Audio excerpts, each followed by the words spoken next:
Final Fantasy VII Remake is getting brand new DLC, and I am conflicted.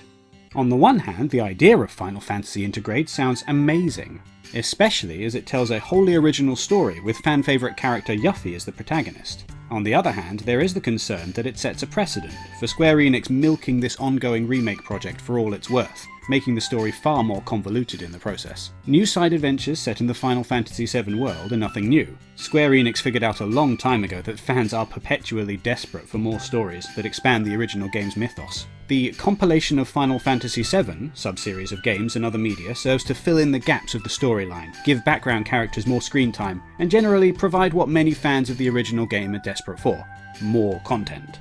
For some, this is a dream come true. More Final Fantasy VII, what's not to love? For others, this whole series of spin-offs feels a little perfunctory, a little tacked on. To be clear, I am not saying that you shouldn't enjoy the Final Fantasy VII side games. This is an issue that is not as cut and dry as deciding whether a game is good or bad. It's just that some people like Crisis Core, some people aren't as fond of it. Both viewpoints are valid. There will be endless debate over how necessary all the spin-offs and sequels really are. On the one hand, do we really need to know what Zack's favourite breakfast cereal is in order to appreciate his character arc? But on the other hand, maybe knowing that he likes the way almond milk coats his teeth helps to better convey the story's themes of environmentalism, so it could go either way.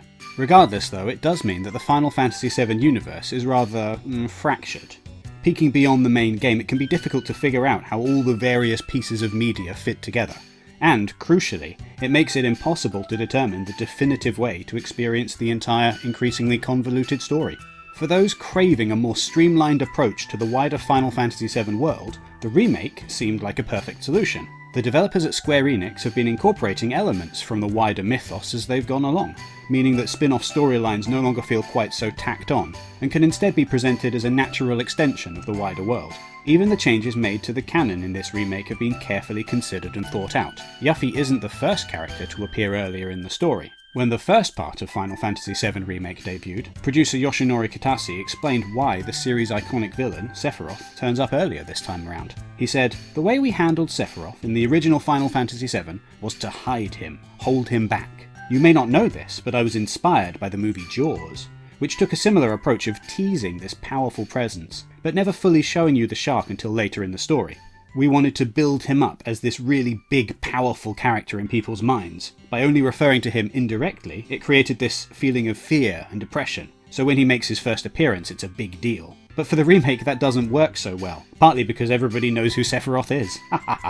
We didn't think it would be as effective to have him held back until later on in the story. Honestly, this makes a lot of sense. I get the feeling that if the team at Square Enix had realised, back when Final Fantasy VII was in development, just how popular the game was going to be, in particular how beloved Sephiroth would become, they might have handled him a little differently. As it is, the creators of subsequent Final Fantasy VII stories have had to work hard to write around some of Sephiroth's story points from the original game. So, you know what? Sure, make him a bigger part of early game content. It's fine. The bigger challenge for the developers is figuring out how to pace their newly episodic game. Final Fantasy VII was designed to be taken as a whole, as the Sephiroth example points out. So if you cut the story into chunks, and then try to cut that chunk down again into a story with a beginning, a sensible middle, and a sensible end point, the whole thing becomes a dangerous balancing act. Co-director of Final Fantasy VII Remake Naoki Hamaguchi said, "Most of the additions to the story come from us trying to fill in the gaps from the original game, content that wasn't included in the original because we couldn't show it fully with the technology available. Obviously, as game designers, we have to create a nice balance, a nice rhythm throughout the game, find the tensions, the highs, the lows, and take it to a good climax at the end. There are certain parts where you want to ramp up the excitement, and they become focal points of the story.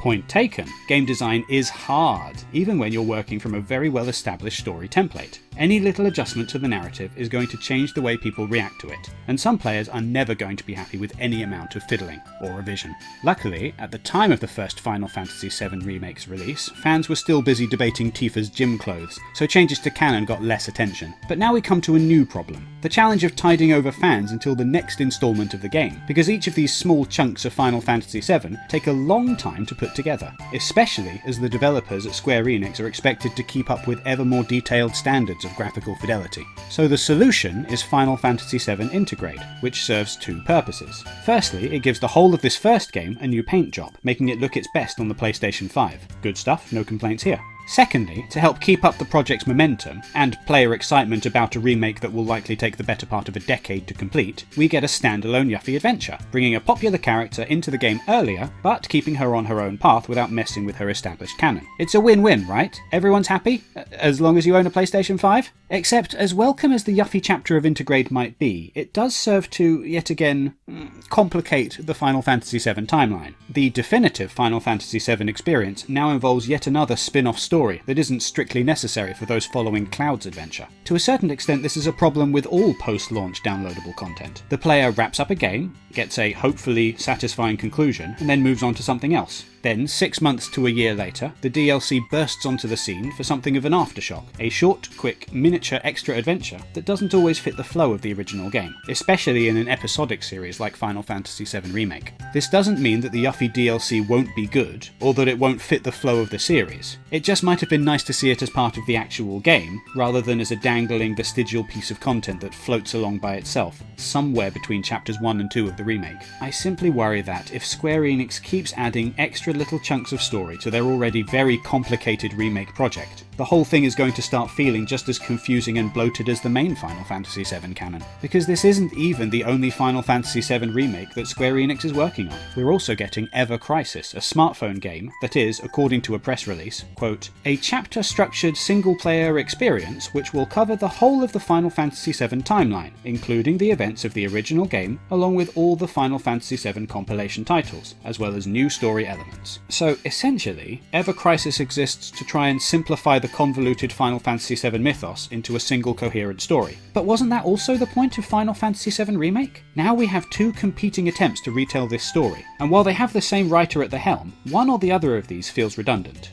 It's the mobile game, by the way, that's the redundant one. Because Final Fantasy VII fans have long been aware that this endless barrage of sequels and spin-offs and prequels and remasters and remakes are primarily designed to commodify nostalgia, to turn one beloved game into a fully blown media empire and an evergreen source of cash. There is every chance that this new reworking of the Final Fantasy VII canon could end up just as confusing as the original.